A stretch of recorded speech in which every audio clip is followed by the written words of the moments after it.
Alur pelayanan laboratorium di Simkansa. Yang pertama, petugas login dulu. Kemudian pergi ke menu laboratorium. Di sini ada permintaan, juga pemeriksaan. Petugas biasanya standby di permintaan lab PK karena permintaan lab PA, patologi anatomi dan patologi mikrobiologi itu sangat jarang. Jadi petugas standby di permintaan lab PK. Klik. Ini adalah menu permintaan pemeriksaan laboratorium untuk ruang rawat jalan dan rawat inap. Ketika ada permintaan yang dikirimkan dari rawat jalan dan rawat inap, maka akan masuk di sini dan akan terdengar bunyi bel. Contohnya, misalnya di rawat jalan ada dokter yang meminta pemeriksaan kepada satu pasien. Kita lihat ini dari sisi dokter. Contohnya pasien berikut ingin dilakukan permintaan pemeriksaan oleh dokter. Maka dokter akan pergi ke modul tindakan dan lakukan permintaan lab. Kemudian kita pilih nama pemeriksaan, misalnya hematologi darah rutin. Kalau misalnya pemeriksaan dibedakan sesuai kelas, kita pilih sesuai kelas yang dimiliki oleh pasien tersebut. Misalnya hematologi darah rutin untuk kelas 2. Kemudian di detail pemeriksaan kita pilih item-item yang ingin kita periksa. Misalnya hemoglobin dari pasien tersebut, golongan darah, dan lainnya. Kalau misalnya ingin diperiksa semua, kita klik kanan, kemudian pilih semua. Kalau misalnya tidak, kita bisa pilih satu-satu. Kemudian kita masukkan indikasi klinisnya. Kalau misalnya tidak, bisa dikosongkan dengan strip.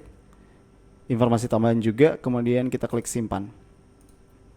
Nah, ketika dokter sudah melakukan permintaan, maka petugas lab akan langsung mendapat notifikasi dan akan terdengar bunyi lonceng seperti ini yang menandakan kalau misalnya ada permintaan yang baru masuk. Pasien yang sudah diarahkan oleh dokter kemudian langsung bisa diperiksa oleh petugas laboratorium. Yang pertama dilakukan adalah pengambilan sampel. Pengambilan sampel dilakukan dengan cara pasien diklik, kemudian diklik sampel yang ada di bawah, masukkan tanggal dan waktunya, kemudian klik simpan. Kalau misalnya ada yang ingin dicetak, misalnya barcode untuk ditaruh di hasil pemeriksaan juga bisa. Kalau sudah, maka jam pengambilan sampel akan muncul di sini. Ini juga bisa dilihat oleh dokter rawat jalan atau rawat inap yang menandakan kalau misalnya pasien sampelnya sudah diambil. Kemudian kita klik nama pasien untuk diisi hasilnya di bawah sini. Klik nama pasien kemudian tekan hasil. Nah, di sini kita langsung bisa mengisikan hasilnya. Misalnya contoh saja 34 34 34 34 golongan darah B.